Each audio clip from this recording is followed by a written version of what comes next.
Oh, I got to wait on David. Oh, David. How about that? Oh, that is, they're amazing. Yes. Wooden benches. Well, we just moved, we need to move down here anyway.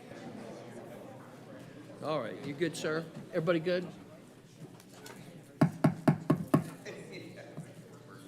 Good evening and welcome to the City of Roswell Mayor and City Council meeting for April the 8th, 2024. I'm Mayor Kurt Wilson, and I'd like to acknowledge my colleagues and council members present. Councilmember Sarah Beeson, Councilmember Christine Hall, Councilmember Lee Hills, Councilmember David Johnson, Councilmember William Mortland, and Councilmember Alan Sells. I'd also like to acknowledge we have a special guest, candidate for Fulton County Superior Court Clerk, former member of the Atlanta City Council, who served 3 terms in General Assembly in District 60. Keisha Watson Waits is with us today. Keisha, thank you for being with us. Thank you, Keisha. Thank you so much. All right, at this time, I'll now turn the meeting over to our City Administrator, Mr. Randy Knighton, to explain how the meeting is run. Mr. Knighton. Thank you, Mayor Wilson, and good evening, everyone. In accordance with Section Chapter 3.70 of the City Code, the City Council shall hold regular public meetings. The purpose of City Council meetings are for the public to participate and speak on agenda items which constitute formal decisions by the elected body. These items are listed on the published agenda, which can be accessed via the city website prior to the meeting. This is a public meeting, and some items do require a formal public hearing. A significant and important component of City Council meetings are to hear directly from residents on items listed on the agenda. Public comments and questions are essential for mayor and council to incorporate as they contemplate each decision. And residents are at the top of the organizational chart, and therefore it is imperative for mayor and council to hear from residents in these meetings. If you would like to speak on an item, we ask that you fill out a comment card, which can be found at the back of the room, excuse me, in order to ensure an accurate record of the meeting. We ask, of course, that everyone display and observe the principles of mutual respect and display the appropriate demeanor during the course of the meeting this evening, which should be reflective of this great community. The mayor is the presiding officer and will ensure the orderly exchange of comments, questions, and discussion leading to decisions by the elected body. We encourage everyone in attendance and the viewing audience to visit the city website for meetings, events, and departmental information. We also encourage everyone to review and participate in the various activities and offerings here in the city, which you can find at roswell365.com. There are a number of events scheduled upcoming in the city, which will be mentioned shortly, along with some other announcements which promote community, physical activity, and leisure as we all make Roswell the #1 family community in America. Mayor Wilson. Thank you, Mr. Knighton. At this time, I'd like to call Dory Griggs, City of Roswell Fire Department Chaplain, to the front for the invocation and moment of silence. Please join me in a moment of silence, followed by the invocation.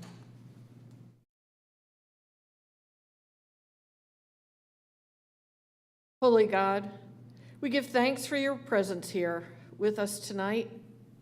Please guide the mayor and city council in their discussions and the decisions tonight in carrying out the business of our great city.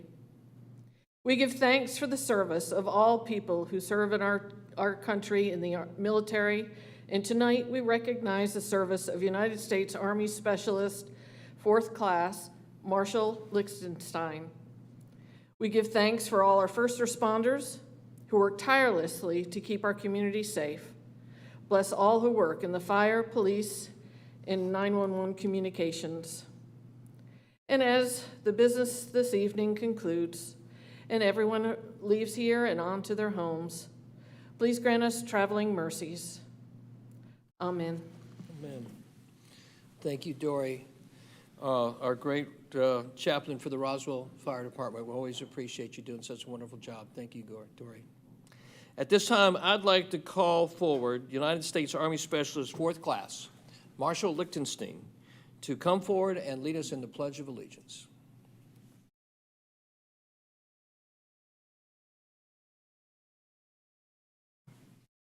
I pledge allegiance to the flag of the United States of America and to the republic for which it stands, one nation, under God, indivisible, with liberty and justice for all. Thank you, sir.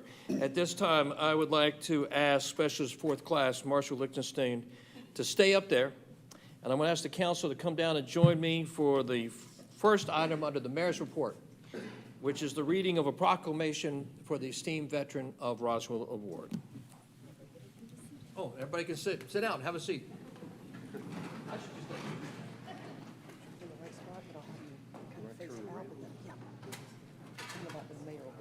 Yeah, you'll be right. Perfect. Yep.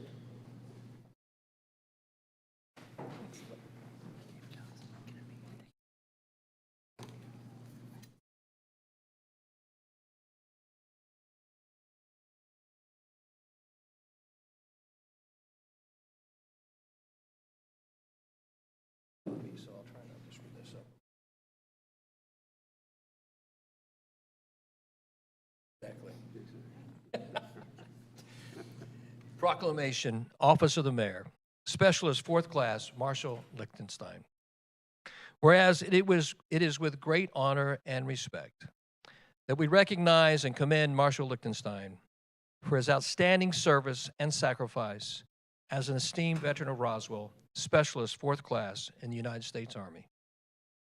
Whereas Marshall Lichtenstein served his country with distinction during the tumultuous times of the Vietnam War, having enlisted in November of 1968 and valiantly served until November of 1970. Whereas Marshall Lichtenstein underwent training at Fort Jackson, South Carolina, preparing him for the challenges he would face in service to his nation.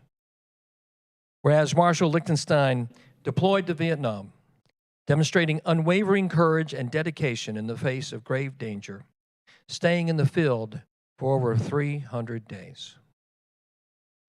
Whereas Marshall Lichtenstein displayed exceptional bravery and heroism, earning numerous honors and decorations, including the Bronze Star, the Army Commendation Medal with Valor, and a Purple Heart, among others. Whereas during the last week of his service, Marshall Lichtenstein stepped on a tank mine, causing both of his legs to be amputated. During his recovery in Japan, he was pronounced dead 4 times and survived malaria. Despite sustaining severe injuries in the line of duty, he exhibited remarkable resilience and determination, overcoming tremendous odds to survive and inspire others with perseverance. Whereas Marshall Lichtenstein's service extends beyond the battlefield, as he has contributed significantly to the community of Roswell, Georgia, for over 3 decades as a psychotherapist, offering healing and support to countless individuals and families. Whereas Marshall Lichtenstein has demonstrated an unwavering commitment to public service by serving on the Roswell Design Review Board and playing a pivotal role in the construction of the Roswell Vietnam War Memorial, ensuring that the sacrifices of his fellow servicemen are never forgotten. Additionally, he served with distinction for many years as the Roswell Police Counselor, providing invaluable support to officers involved in traumatic incidents, aiding in their healing process, and facilitating their return to service for the betterment of this community. Whereas Marshall Lichtenstein is a loving husband of 50 years to his devoted wife, Judy, a proud father of 2 children, Matthew and Mandy, and a cherished grandfather of 3 grandchildren. Now, therefore, I, Curtin Wilson, Mayor of the City of Roswell, do hereby proclaim Marshall Lichtenstein an esteemed veteran of Roswell, and extend our deepest gratitude and admiration for your service, sacrifice, and steadfast community to this country and our community. Thank you, sir.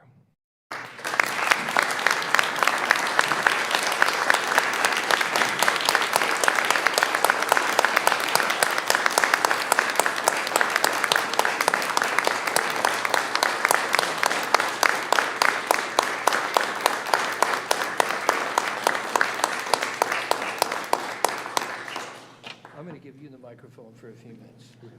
Yes, sir. But don't talk as long as Stan. We have a mutual friend we were discussing prior to the meeting. I want to thank the mayor and Mayor Wilson and the city council and for having me up here and for, giving me this honor. I also wanted to thank Tom Waltrip and Ron Jackson for putting my name in the hat to get this honor. And I wanted to thank my wife of 50 years, Judy, for putting up with me for 50 years. And I'm so proud to have both my children, Mandy and Matthew, and my two granddaughters, Sarah and Tegan Lichtenstein, here to see this. And this makes me very proud to have them all right here in front of me. I want to thank you all very much. Thank you so much. God bless you.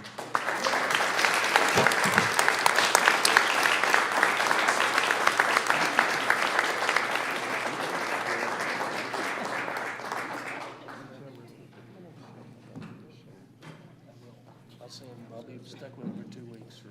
Snuggle in.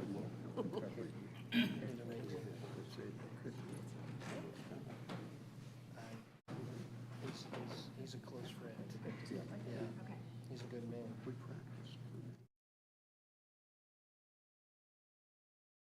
Well, let me get this. This is, yes, sir, this is for you. Yes, sir.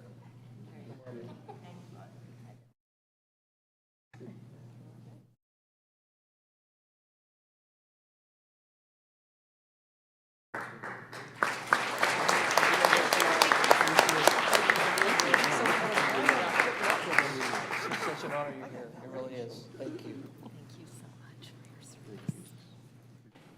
Thank you just for so much for your counsel. Thank you. In Roswell, welcome home. We have your back. Thank you very much. Yes, sir. Sir, 50 years? 50 years?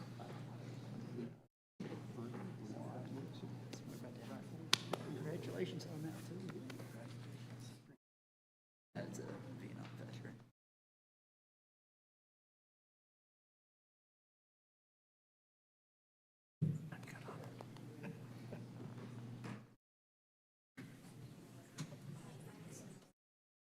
I know, I was looking at it.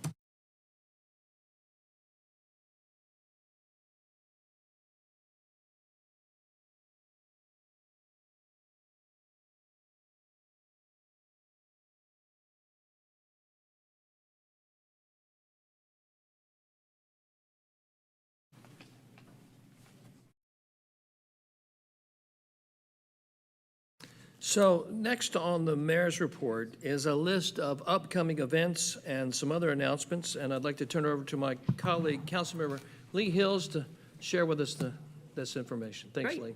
Thank you, Mayor. As always, I welcome you to direct your attention to Roswell365.com for upcoming events throughout the city. We've got some things that are immediately coming up and other things that are long-term plans. Roswell365.com. And if you have an event with your nonprofit organization, your neighborhood, your religious organization, if you'd like to put that out to the public for free, you're welcome to go onto that same website and register and load your information on there if it's something that you want open to the public. So please use that resource to entertain yourself and your guests as well as advertise your event. On Saturday, April 13th at 8 a.m., I know that's the crack of dawn, but it is so worth it, at Riverside Park, we're hosting again, this is the third year, I believe. Yes, ma'am. Hosting the Tillman Honor Run. And these are held across the country each April, honoring the legacy and impact of former Sun Devil and Army Ranger Pat Tillman. This 4.2-mile run or walk I'm not a runner, so I applaud those that want to walk. Symbolizes the number 42 Pat wore on his jersey as a Sun Devil scholar athlete at Arizona State University.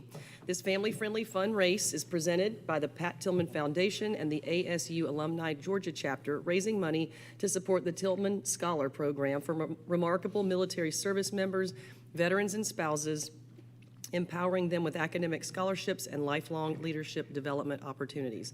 You can also come and just watch and cheer everybody on that's running, which is typically what I do. It's a lot of fun.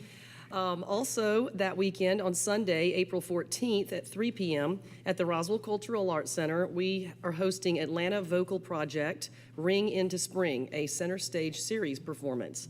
This is a third-place internationally ranked chorus Atlanta Vocal Project, and they're presenting Ring into Spring with special guest, The Sound of Tennessee, featuring the premier a cappella abilities of both groups.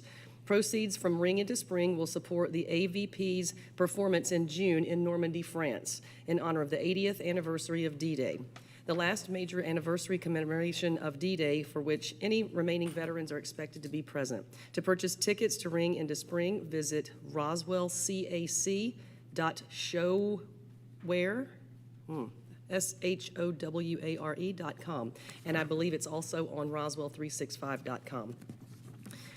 Believe it or not, the pollen is settling, and it's time for Alive in Roswell to kick off the 8-month series. That'll be next week, April 18th, from 5 to 9 on our very own Canton Street.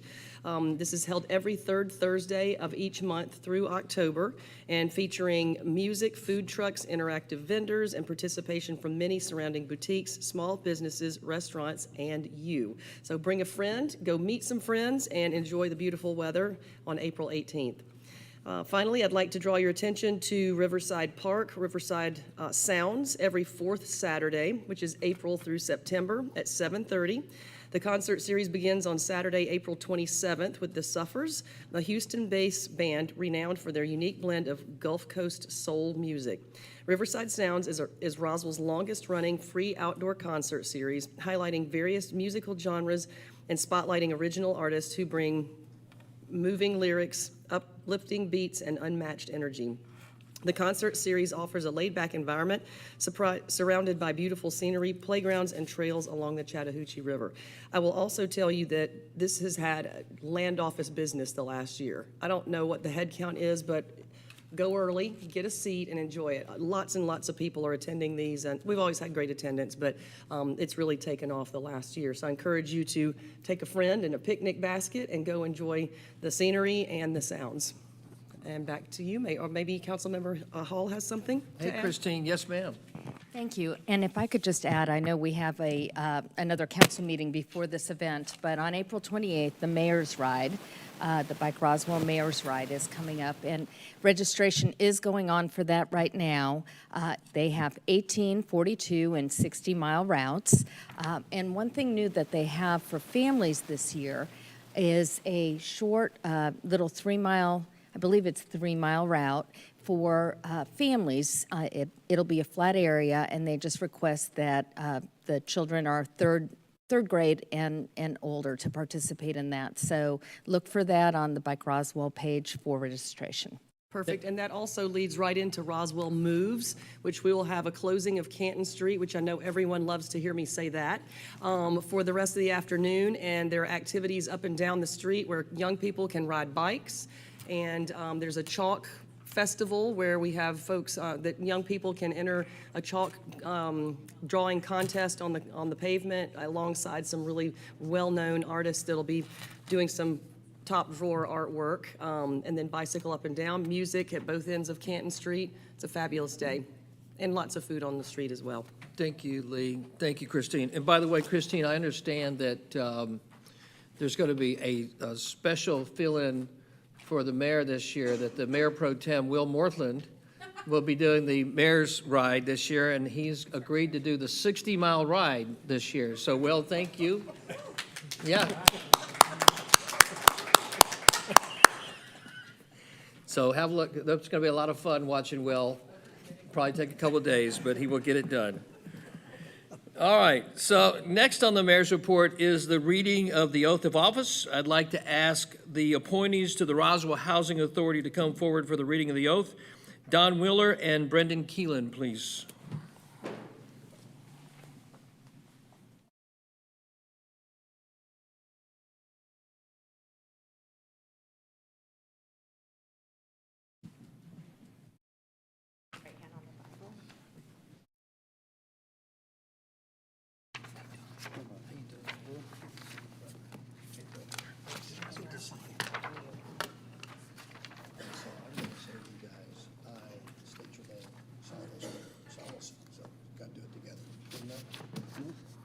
I, if you would, raise your left hand and put your right hand on the Bible and read the oath of office.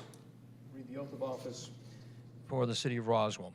Oath of office, State of Georgia, County of Fulton, City of Roswell. I state your name. I, Don Wheeler, Solemnly swear or affirm solemnly swear or affirm that I will support the Constitution of the United States that I will support the Constitution of the United States and the state of Georgia, and the state of Georgia, and that I will in all respects that I in all respects observe the provisions of the Charter observe the provisions of the Charter and ordinances of the city of Roswell. and the ordinances of the city of Roswell, And I will well and I will well and truly perform the duties and truly perform the duties of the office of Roswell Housing Authority, of the office of Roswell Housing Authority, and that I will, to the utmost of my skill and that I will, to the utmost of my skill and ability, and ability, endeavor to promote the interest endeavor to promote the interests and property of said city and property of said city without fear, without fear, favor, or affection. favor, or affection, So help me God. so help me God. Congratulations. Thank you, Kevin.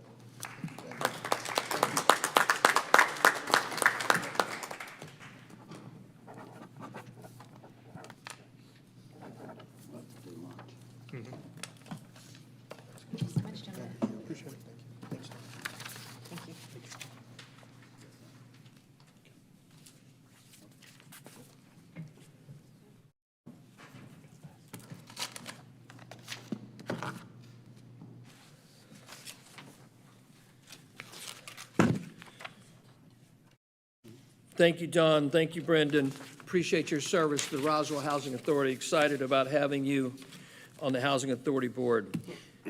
All right, next is the consent agenda.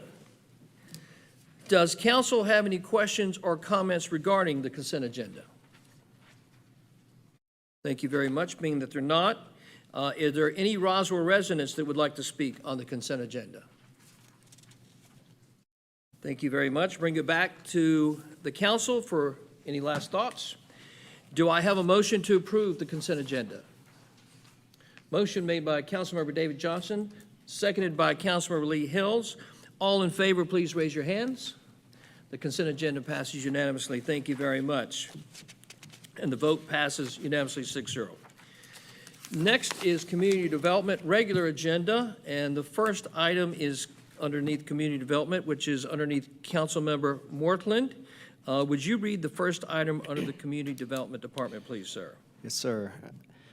RZ 2023-5106. This is 630 Colonial Park Drive, discussing rezoning from OP, Office Park, to CX, Commercial Mixed Use.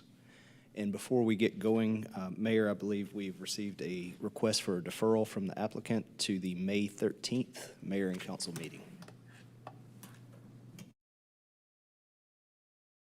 Thank you, Councilman Moreland. Would you like to make a motion for deferment, please, sir? I'd like to motion that we defer this item to the May 13th Mayor and Council meeting. Thank you. I'm sorry, Councilman Worthland, what was that date, sir? May 13th, correct? You sure you don't have that date confused, sir? It is correct? Okay. The May 13th Mayor and Council All meeting. right. Motion made by Councilmember Mortland to defer the item to the May 13th Mayor and Council meeting. Is there a second? Second by Councilmember Beeson. All in favor of deferment, please raise your hands. And the deferment passes 6-0. Thank you very much. The next item is under community development as well. Councilmember Mortland, would you read the next item, please, sir? Approval of the final plat for East Village, 2600 Holcomb Bridge Road, presented by Jackie Dybel, Planning and Zoning Director. Thank you, Councilmember Morthland. Welcome, Jackie. Good evening, Mayor and Council. This is the final plat for East Village, located at 2600 Holcomb Bridge Road. On the final plat, there are 74 townhomes. The plat has been, the area has been built, the roads are built out. This is a portion of what the plat looks like. As you can see, the townhomes in the middle, there's commercial along the front, and the multifamily in the rear. Here's another section of it, of the plat, where you can see the Champions Green Parkway and the roundabout that's currently existing. Here's some zoomed in areas. So what was discussed before, the track 2 and track 7 are the open space common areas that are, if you look on this one here, the two sides, you see the middle piece, and then the two sections on either end between the townhomes. So this is just a zoomed in portion of both of those sections. So after much discussion, review by the Environmental Public Works Director, and also working with Transportation in our legal department, and with the applicant themselves, there are additional 3 conditions for the final plat to be placed on it, and this has been worked through the staff and the applicant, and I'll read through those. Number 1, certificates of occupancy for all townhome units within East Village, development placed on hold until the 2 green space, open space areas are filled with dirt and sodded in accordance with the revised site plans for East Village, prepared by Paulson Mitchell, dated 3/11/24, and approved by the City of Roswell for construction on 4/1/24, have been completed, inspected, and approved. Number 2, the owner director shall keep in place bond number 107898146 until after all portions of Champions Green Parkway, roadway, and associated infrastructure have been improved, repaired, and repaved per the inspection approval by the City of Roswell Transportation Department. And finally, number 3, within 10 days of recordation of the final plat for East Village, the owner developer shall submit a payment of $202,591 per the applicant's estimate to the City of Roswell's Transportation Department for completion of all the sidewalk improvements by the City of Roswell along Holcomb Bridge Road. Staff recommends approval of the final plat. Thank you, Jackie. I understand the applicant is present. Obviously, the applicant is welcome to speak if needed. And since you're speaking, sir, would you please introduce yourself? Woody Galloway, Galloway Law Group. I'm here on behalf of the applicant. As Jackie has indicated, we have worked through the issues that have been brought to our attention and come up with the language of the conditions, and that's acceptable to us. Glad to answer any questions you have and reserve time for rebuttal if in fact anybody is opposed to this. All right, thank you, Woody, so much. Appreciate your time, sir. Thank you for coming in front of us. All right, at this time, does council have any comments, thoughts, or questions on the matter at hand? Since there are none, I will ask if there are any Roswell residents that have any thoughts, comments, or questions on the matter at hand. Thank you very much. Being there none, I bring it back to council. Councilmember Morthland, this is your item. Would you like any additional final comments or questions? Councilmember Hills? Thank you, Mayor.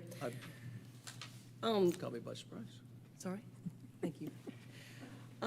If I may take the liberty to point out that I welcome Councilmember David Johnson and Councilmember Alan Sells, who were elected this past year. Prior to that, Councilmember Sarah Beeson, the year before was elected. Then prior to that, Mayor Kurt Wilson, Mayor Pro Tem Councilmember William Morthland, and I were elected. And in 2020, Prior Pro Tem Christine Hall, Councilmember Christine Hall, who's been on the dais with this group the longest. I'd like to just walk down memory lane for a minute and talk about Monday, June 24th of 2019, when we had council members sitting here that are not here tonight, and they supported this 350 apartment, 26 townhome development. And this was item 4 on a council meeting agenda, and it was a second motion. And I would like to say that in favor of this, this high-density development where council members Sean Grower, Matthew Tizer, Marie Wilsey, and although former council member Matt Judy was not present, he vocally supported this in a meeting just prior to that.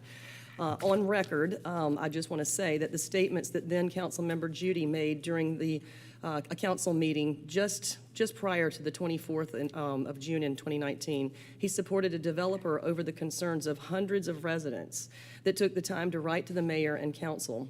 Also attending the meeting, many local experts and residents weighed in on the adverse effects of the project that would have on their health, safety, and welfare. However, then Council Member Judy stated, "Me personally can't find a health, safety, or welfare reason why we cannot approve this." He instead chose to speak for the developer by calling the project an opportunity. And to my friends and my responsibility in East Roswell, I would have not voted for this. Mike Palermo, former council member Mike Palermo, and former council member Marcelo Zapata opposed it. And I just want to bring the attention that this is not a personal assault to the developer. You're doing exactly what you're designed to do. But in respect to the residents here, this is a big deal, and I would have never supported that. And I just want to bring to light who's sitting on the dais today and where we are. So I just wanted to bring that out, and my heart is with East Roswell, and I want the very best for our residents. Thank you, sir. Thank you, Lee. Any other thoughts, comments, or questions from council? Thank you very much, council. Councilmember Christine Hall. Thank you, Councilmember Hills. Although I wasn't on council, it was shortly before I ran, and it was a very, very intense, and a lot of people were activated and very active in and involved in this project. And to say it's an unfortunate project for the economic development state of East Roswell is an understatement. And again, all due respect to the developer, because you're doing what, finally you're doing what was intended to be done after these last few weeks of basically rectifying and correcting to what was presented to the residents by having the green areas for public use. But please take note of who's up here today. And we are looking out for the residents. Thank you. Any other thoughts, comments, or questions from council? Thank you very much. So, Councilmember Mortland, this is in your wheelhouse, sir. Would you like to make a motion?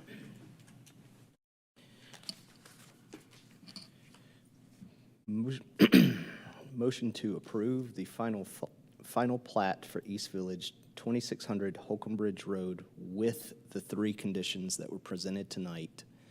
And would you like for me to reread the three conditions, or is it understood? It's understood. Thank you, sir, Yes, very sir. much. Council does understand all three conditions on the matter. Thank you. Thank you for asking that, Will. Is there a second to the motion? Seconded by Councilmember Beeson. All in favor, please raise your hands. Motion passed unanimously. Thank you very much. And Councilmember Mortland, would you read the last item under the Community Development Department, please, sir? CU 2023-0197, CV 2023-0195, 400 Vickery Falls Drive, Mill Creek Place. And seems that we also have a request for deferral to the May 13th Mayor and Council meeting. Thanks, Will. Would you like to make a motion on that, please, sir? Like to motion that we defer CU 2023-0197, CV 2023-0195, 400 Vickery Falls Drive, Mill Creek Place, to the May 13th Mayor and Council meeting. Thank you. Motion made by Councilmember Pro Tem Will Mortland. Is there a second on the deferral? Seconded by Councilmember Beeson. All in favor of deferral, please raise your hands. Deferral is unanimous. Thank you very much. All right. Next, we go to Finance Department. And let's see, Councilmember Hall, the first item on the next item on the agenda is under Finance. It's all yours. Would you please read the item? Thank you, Mayor. Item number 4, approval of a budget amendment, BA 31462000040824, to transfer within bond projects for the purchase of land in the amount of $3,725,000. And Ms. Georgette McCray will present. Thank you. Good evening, Mayor and Council. Welcome, Georgette. This is request for approval of a budget amendment to transfer within bonds projects for the purchase of land in the amount of $3,725,000. I will take any questions if you have any. Thank you. You're welcome. Deputy Director Georgette, we appreciate you always being up here. Thank you. Council, do you have any thoughts, comments, or questions on the matter at hand? Yes, ma'am. Councilmember Beeson, apologize. Quick point of clarity. So this is only going to be covering a little bit more than half of the funds for this project, correct? Not the entirety of the funds. The total project itself, or the total land acquisition itself, is $6.5 million. This is going to be transferring $3.725 million. The rest of it's going to be coming from bond funds.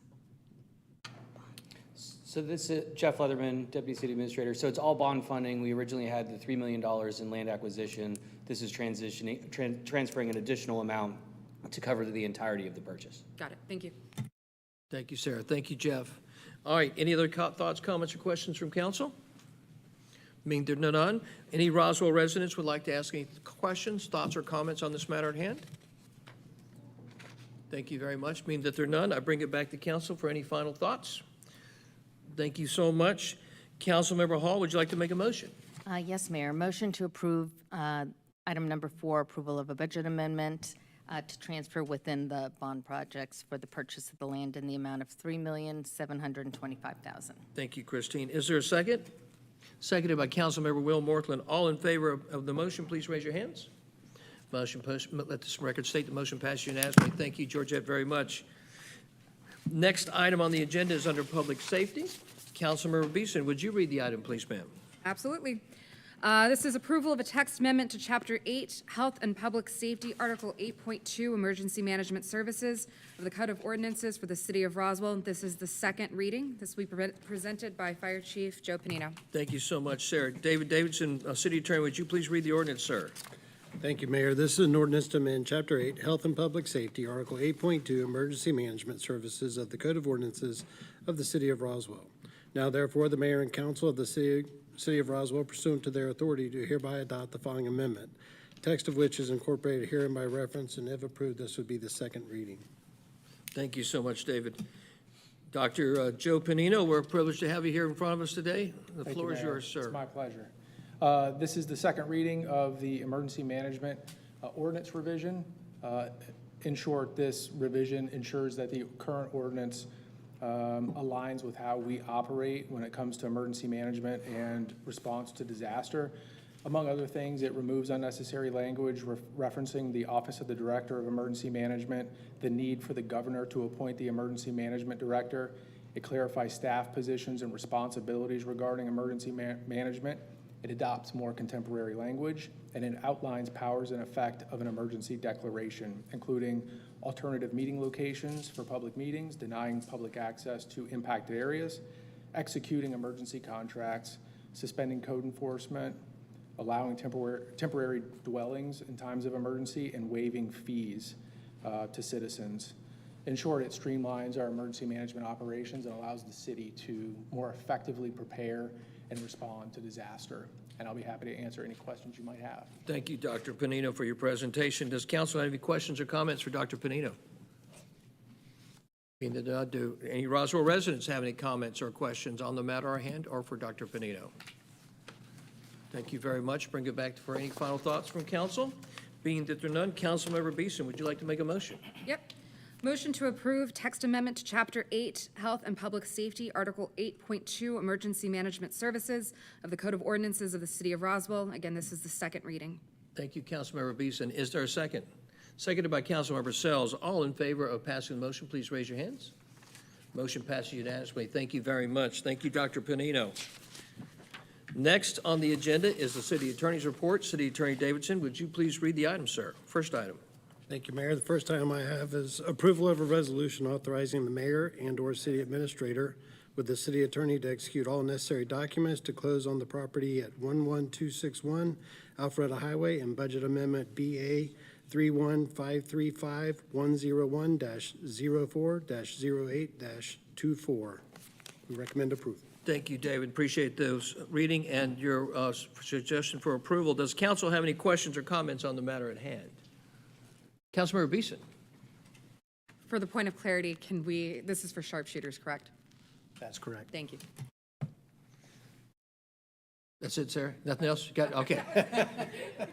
All right, any other thoughts, comments, or questions from council? Being there or not, any Roswell residents or businesses associated close to sharpshooters would like to comment or have any questions on the matter? Being that there are none, thank you. I bring it back to council for any final thoughts, comments, or questions. Since this item is brought up by City Attorney David Davidson, it is literally up to anyone to make a motion. Would anyone like to make a motion on this matter? Councilmember Lee Hills, would you make a motion? I motion to approve the resolution authorizing the mayor and/or city administrator with the city attorney to execute all necessary documents to close on the property at 11261 Alpharetta Highway and budget amendment BA 31535101-04-08-24. Thank you, Councilmember Lee Hills. Is there a second on the motion? Seconded by Enthusiastic second. Enthusiastic by Councilmember Sells. Thank you for that enthusiasm, sir. All in favor of the motion, please raise your hands. Thank you so much. Let the record state the motion passes unanimously. Thank you very much. Mr. Davidson, you have another item on the city's attorney's report. Would you please read it, sir? Thank you, Mayor. The next item I have is approval of a resolution authorizing the exercise of eminent domain for the purpose of acquiring certain property located at 1054 and 1056 Alpharetta Street. Thank you, sir. Do you have an item to read, or is that it? That is it. That's it. Thank you very much. Does council have any questions, thoughts, or comments on the matter? Thank you very much. At this time, we'll ask any Roswell residents if they have any thoughts, comments, or questions on the matter. Yes, ma'am. Welcome. I'm sorry, Janet, I recognize the other young lady. Forgive me. Welcome. Hi, Judy. Let everybody know who you are and where you live and your relation to the city. Welcome. Thank you, sir. I'm Judy Meir. I live at 10850 Shagbark Trail in Roswell. For 43 years, I've lived there. When I moved here, this town had about 7,000 people and a lot of historic buildings. And I'm here tonight because I have a concern for a particular historic building. I am president of the Roswell Historical Society. I believe I sent to all of you a paper that was written about the history of the Masonic building, Masonic Lodge building, that was built for the Roswell Methodist Church in 1859 on property donated by Barrington King. It has a very long history. It is actually a very significant building. It is built in Greek Revival as the houses that we are preserving, the city is preserving all over town. In about 1930s, in the 1930s, there was a paper written about that house, and I mean that building, that Roswell had 5 historic properties that should be kept and protected, and of course it was Bullock and Barrington and Mimosa and Holly Hill, which now the city owns, and that building. Now, I know it was, when it was built, it was a red brick building. The bricks were probably made on site or somewhere here in Roswell, as the rest of the buildings in town. And at some point, that stucco was put on to bring it up to date, probably in the 1950s. So although it's not the exact building that it still is a historic building. And Roswell is proud of and promotes our historic district. And that building is right in the historic district and happens to be right on that piece of property that the city's purchasing for the parking deck. We need a parking deck, there's no doubt about it. But that building should be saved as part of that project and could be really a jewel right there with all the new construction coming up around it that is more or less in keeping with our brick buildings, mill buildings in Roswell. But that building should not be torn down. It should be protected like the other very important buildings here in Roswell. And it is also, obviously, and I don't know if you all are familiar with this, but it is connected to the old Roswell Cemetery on Woodstock Road, because that church was founded actually in that cemetery. There was a log cabin on the hill right along the access road that's there. And when they outgrew that, they left that building and built the building right there that became the Masonic Lodge. So if the plan is to tear it down, please, please reconsider the importance of this building. All the communities around us are building their historic districts. In 100 years, they may catch up with us, but they never will because we were here first and for a long time. So it's really, really important that we keep our historic buildings, and I appreciate so much, and so do the citizens of Roswell, that City of Roswell has been protecting historic buildings, and this one is just as important as those others. So please consider that when you're deciding how you are going to use this property. Thank you very much. Thank you, Judy, very much. And appreciate your service to the city in so many ways and your deep, rich knowledge and how it serves all of us residents. So thank you. Thank you very much. Yes, ma'am. Yes, ma'am. Janet, welcome. Janet, I'll let you introduce yourself. Always glad to have you. Janet Russell, Roswell resident. I'm concerned because, one, I echo what Judy just said. No one says, ooh, I can't wait to go see a parking garage. I hear they have a parking garage. Let's go see it. Now, I know we need one. Yeah, I don't agree with the location, but that's another story. What I'm most concerned with in this resolution is that you're going to use the right of eminent domain. And this city has proudly said they would never take property through eminent domain. And as long as I've lived here, we've not used, that I can recall, exercised our right of eminent domain to take property, ever, for anything. So all I can say is, shame on you. Shame on you. And if you do decide to take this by eminent domain, that's just theft. And thou shalt not steal, I think, is one of the commandments, but we'll just push that aside. I think you need to require that whoever designs this parking garage incorporates that building into the style and into the parking garage, much like they're doing at the old Bailey Johnson High School up in Alpharetta. They're incorporating the original classrooms into the new development. I went to it. I went and saw the development. Now they've changed the part that they said they were going to keep the gymnasium. They are going to take it down and rebuild it. But they are going to incorporate into this huge mixed-use development the classrooms and the building of formerly the Alpharetta Colored School, which became the Bailey Johnson. This building is as significant. So I think you need to be mindful of that and incorporate it and require that. Don't let there be wishy-washies. Oh, we changed our minds halfway through it. No, we're really tired of people changing their minds halfway through a development. And then we, the taxpayer and the people that live here, get screwed while the developer makes lots and lots and lots and lots of money. So I want you to be mindful that we have never exercised our right of eminent domain, to my knowledge, to build anything by the city. Thank you, Ms. Russell. Thank you for your comments.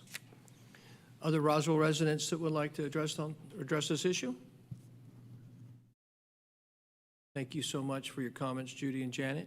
At this time, I bring it back to council for any additional thoughts, comments, or questions on the matter. Thank you, council. And so this item is brought up by the city attorney. Is there a motion made by one of our council members? Motion, Councilmember Christine Hall. Thank you. Motion for the approval of a resolution authorizing the exercise of eminent domain for the purpose of acquiring certain property located at 1054 and 1056 Alpharetta Street. Thank you, Councilmember Hall. Is there a second? Seconded by Councilmember Sells. All those in favor, please raise your hands.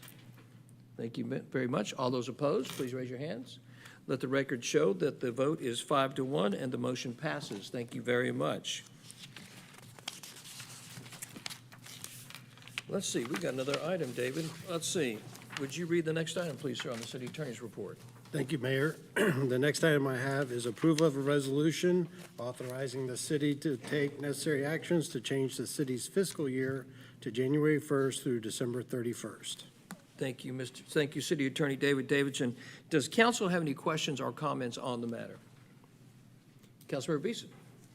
I have a few questions, but first one is to get a better understanding, and I realize there may have been conversations prior to when I was on council. To Councilmember Hill's point, I was elected December of '22, took office pretty much immediately.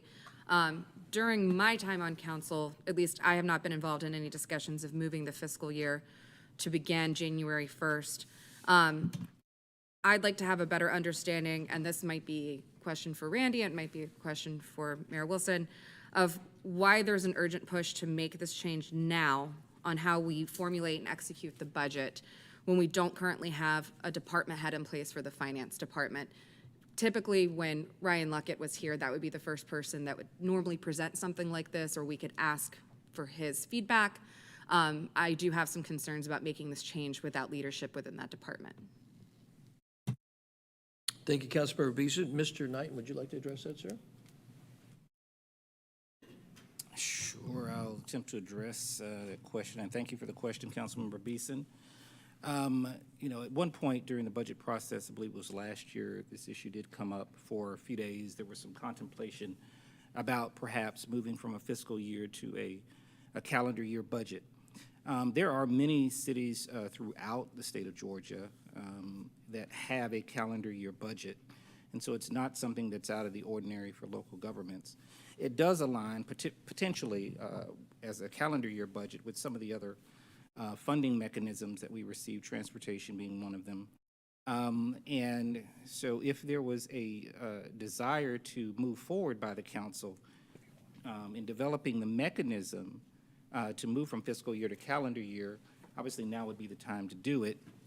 And we would, and have done some preliminary exploration of other cities, jurisdictions that have moved to calendar year budget and the mechanisms that they've used to be able to address those issues. There are certain issues that we would need to address as it relates to contracts, as it relates to leasing, as it relates to audit even, and we've had conversations I have with our audit firm about moving toward a calendar year budget should the mayor and council approve it. They have laid out a timeline of what that would look like in terms of audit review, and they have indicated that this is not an anomaly. From time to time, cities do move from a fiscal year to calendar year, or calendar year to fiscal year for that matter. And so if the mayor and council do approve and provide the authorization for staff to move forward, we would continue to move down this path and obviously update you on what we continue to find out about moving the mechanism to move from calendar or fiscal to calendar year.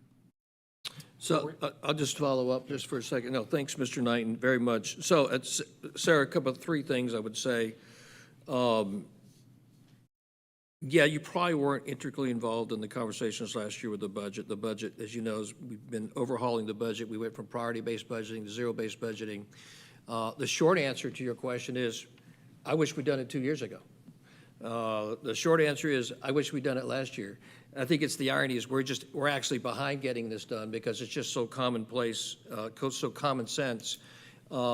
And if we called, literally, if I asked every department, senior department person to come up here, I think they would give you a justification of why this made sense from the standpoint of how they run their business for our city.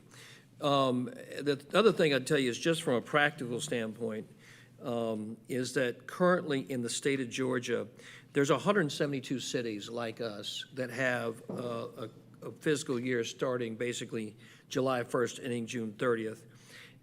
There are 238 that have the calendar year coinciding with the fiscal year from January 1 to December 31st.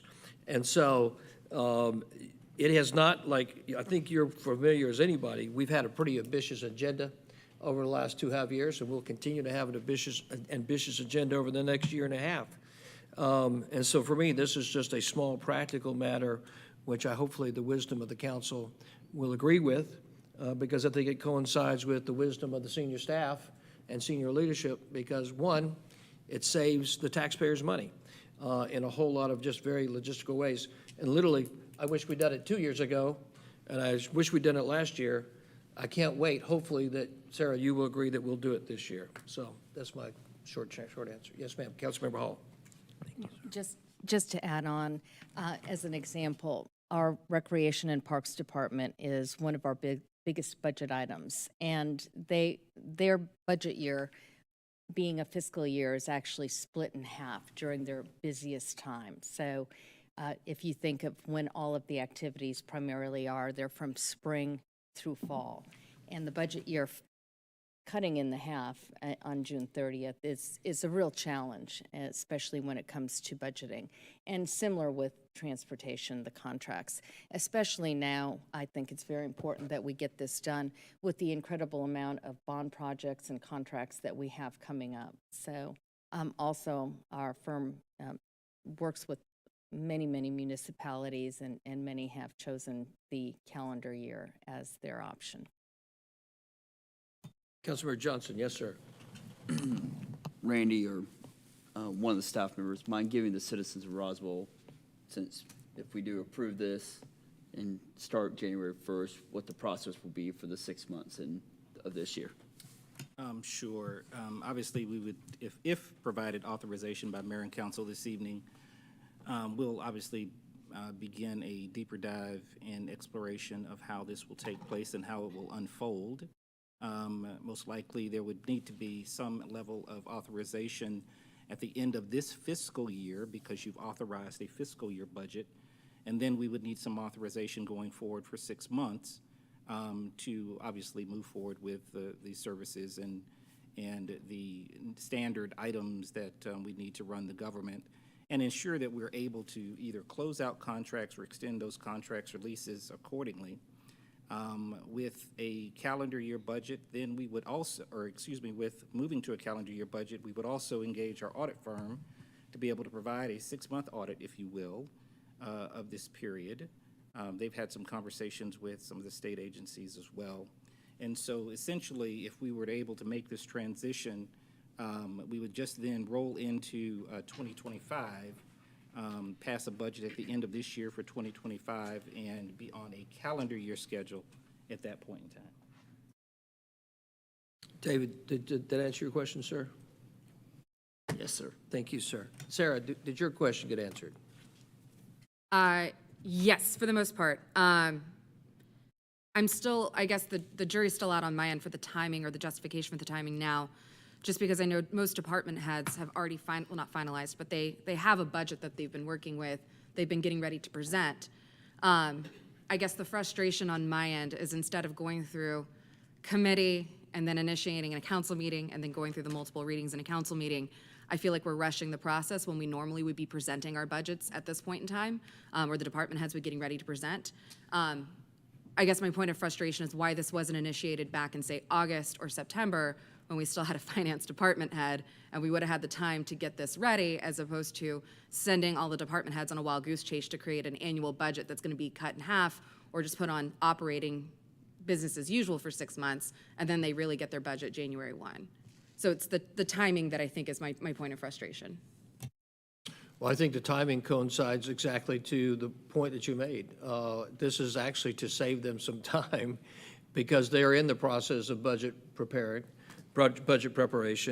That's a very serious, delicate, and ongoing process.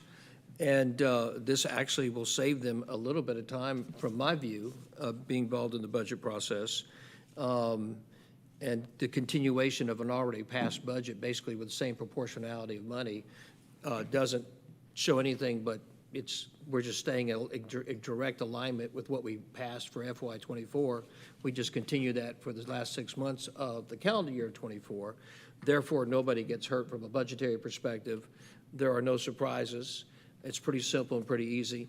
And it allows actually the department heads, senior leadership team, more time to prepare for the FY25 budget, which they don't have to, they'll be presenting that to you in October and November. So I would say actually gives them more time this particular year. And I would go back to, if the finance director was here, love to have it.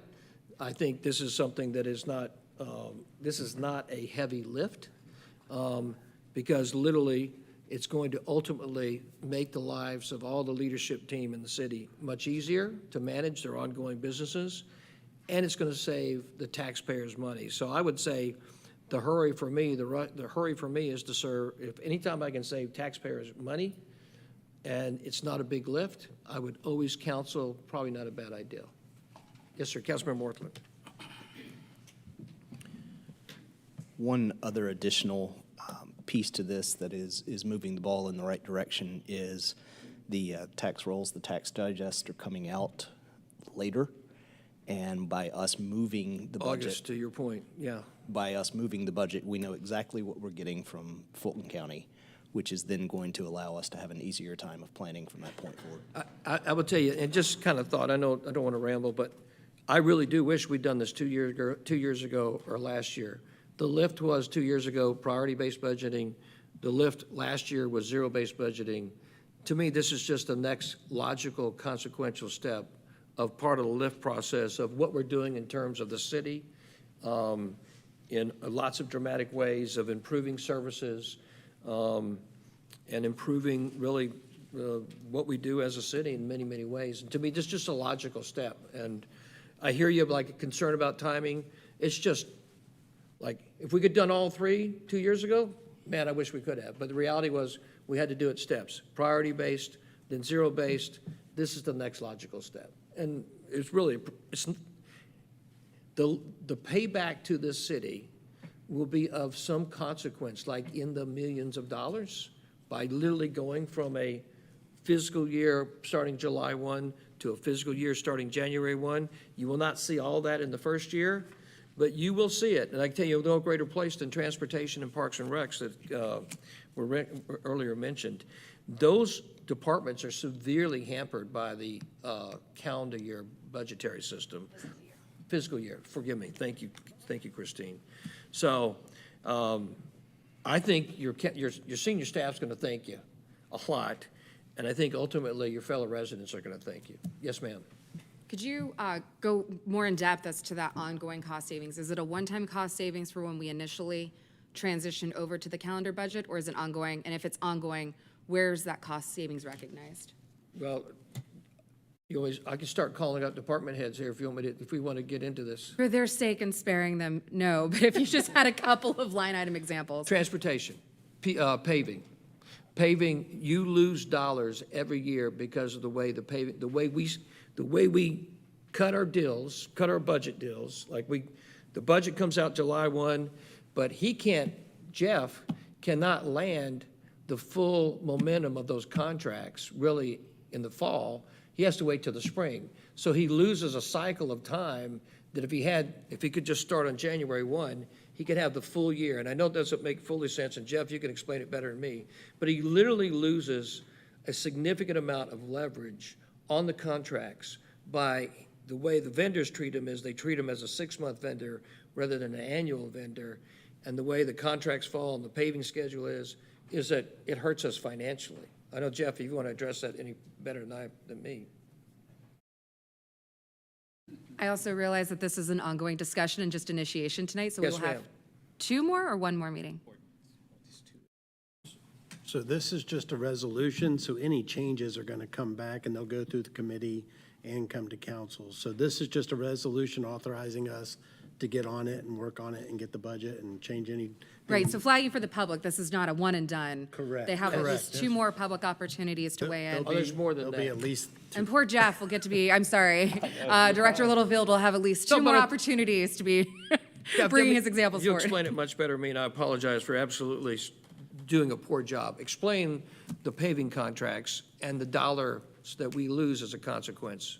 The instance of the paving contract, the resurfacing season is basically March through November. So if we wait till July, we get the money, we really don't do anything with it until about the end of December, January. That's when we get our LMIG money. We don't know how much the LMIG money is because they all go together into one contract. And that way we can get all of our roads together, get it to committee, say in February, and let our contracts earlier. The earlier we let our resurfacing contracts, usually the cheaper the prices because the contractors aren't booked at the time. They know they have our work ahead. They know how many dollars we have. So we generally see better unit prices. Thanks, Jeff. So to clarify, you're trying to get in WIP line more early in the year because that's down season, because you're trying to get the booking schedule out for the contractor. I guess my understanding is thus far, the way that our budget cycle has worked, we've essentially set aside that money or done budget amendments later in the year or done a half-year budget amendment for those paving contracts, correct? Yes, ma'am. And then we wait for the LMIG to come on top of that, and it's a formula-based process. And so we know that amount of money, then we compile it all together. And then we get a list of roads together from our PCI ratings, and then we put together a list to go to committee. And also, like a construction season, if it's a small construction project, say an intersection of some sort, you know, again, the season is typically March through November. So that way you wouldn't have to overlap and winterize a project or something like that. Because if we have to winterize a project, then it does cost a little bit of money. And then the contractor basically goes home and then comes back in, say, March when the weather turns, and then starts work again. So now if it's a multi-year project, it doesn't matter. But the smaller projects that we typically do, like an intersection, it would help. And so what kind of cost savings would you see from RDOT if we I'll tell you what, shifted to Sarah, that? with all due permit, with permission, since this is a resolution, and if you want to vote no against it, vote no against it. I'll be glad to have at the committee or at the city council, I'll have every senior director come up and tell you why they want to go from a fiscal year of July 1 to January 1, because that's where the recommendation's coming from. It's not coming from an elected official, it's coming from senior staff. Senior staff says they can run the government more efficiently, save more money, and be able to run their operations better. If that, in fact, is not the belief of the elected officials, then the elected officials should vote against it.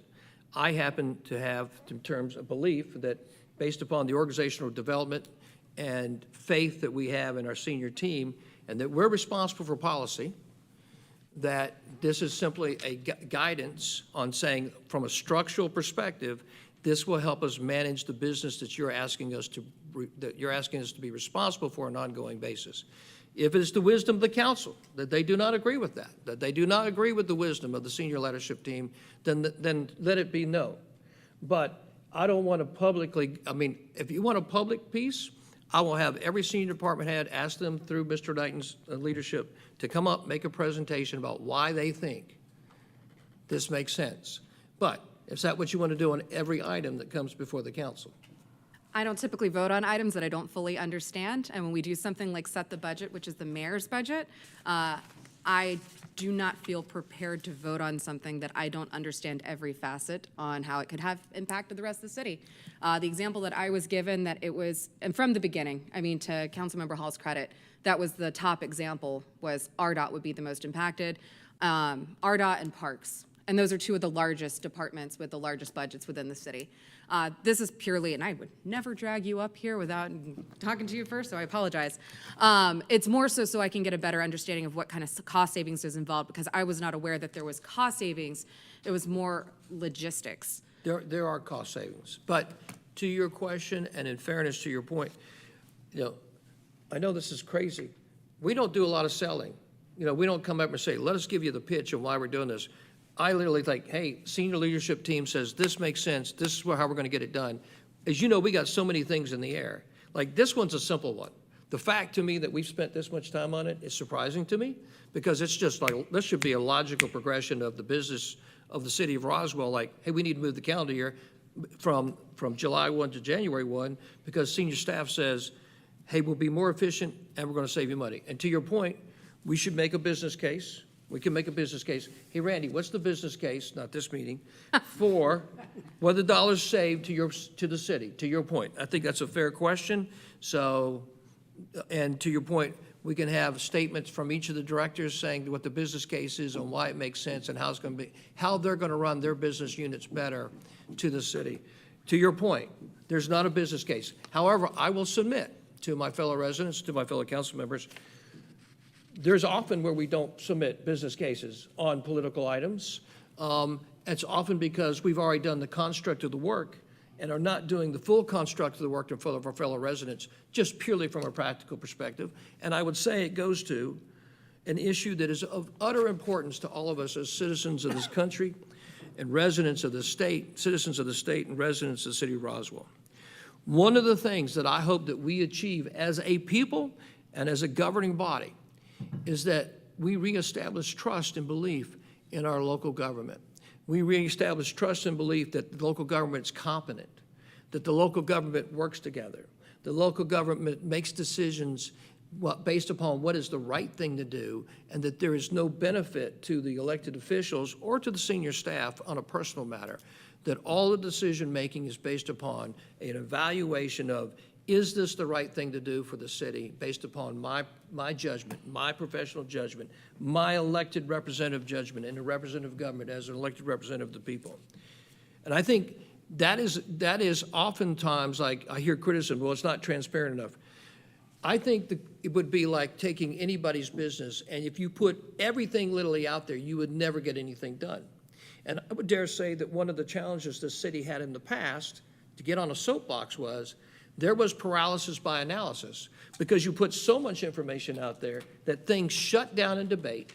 Because if you put enough out there, somebody can always find a reason to pick at something, and therefore an elected official gets vulnerable because they come under attack and they feel the heat, and then all of a sudden that heat starts to fall down on the senior staff and then falls down to other parts of the staff. And so you've probably seen a very clear leadership style from me, and I'll take full criticism for it, is that I do believe in working with the elected officials, and Sarah, if I have failed in any way in terms of investing information on this subject, my apologies to you. I mean that sincerely.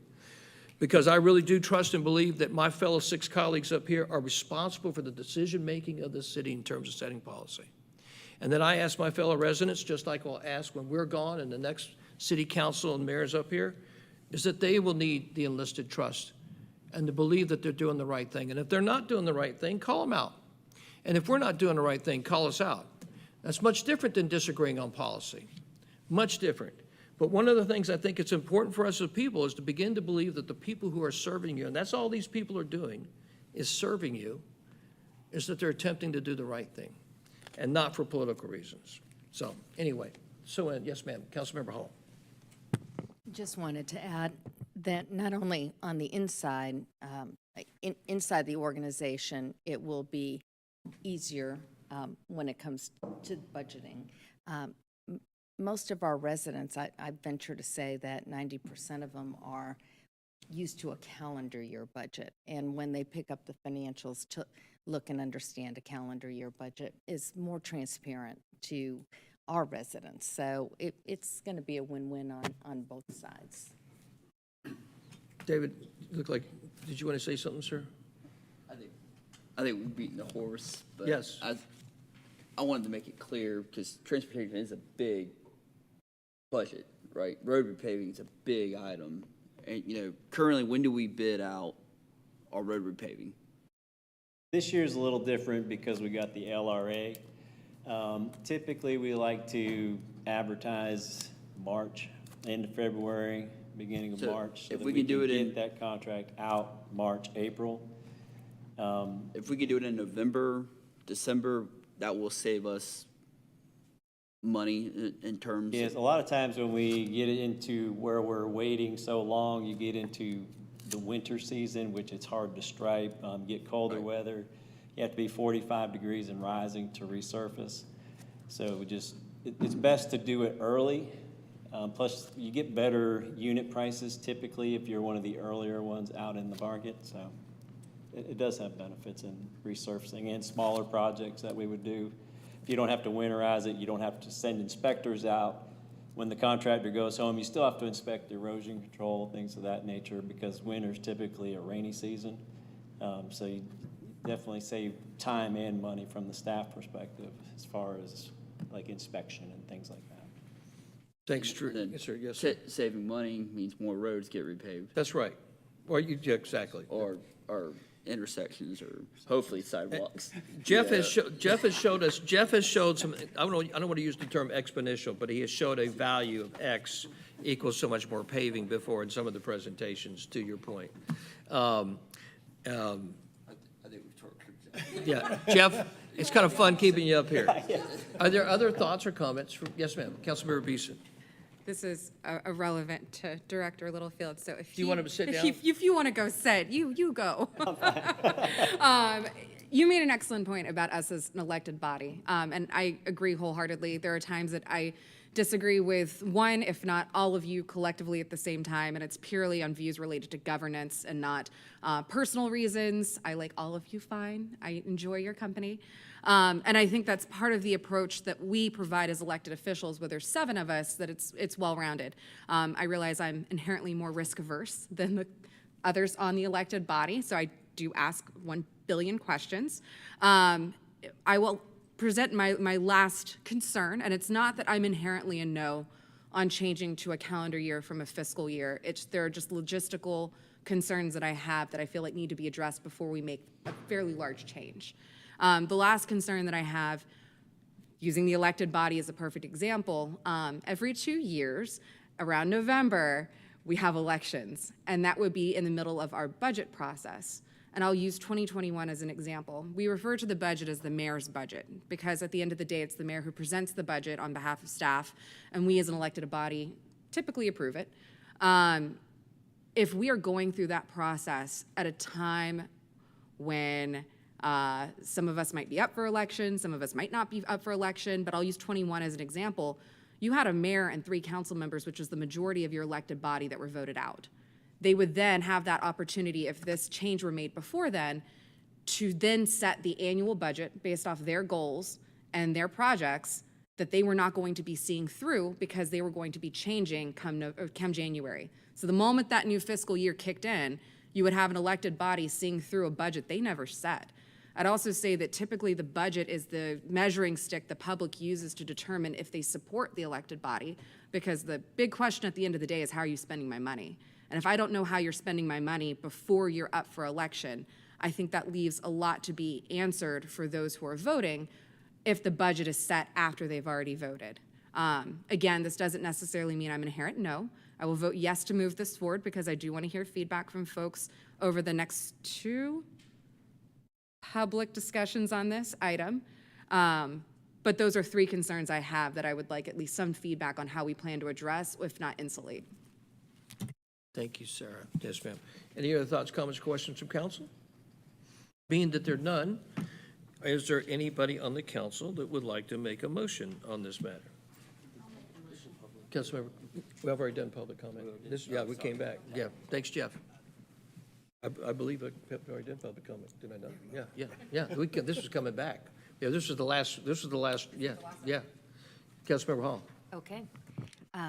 Approval of item number 8, approval of a resolution authorizing the mayor and city council to take necessary actions to change the city's fiscal year to January 1st through December 31st. Thank you, Councilmember Hall. Is there a second to that motion?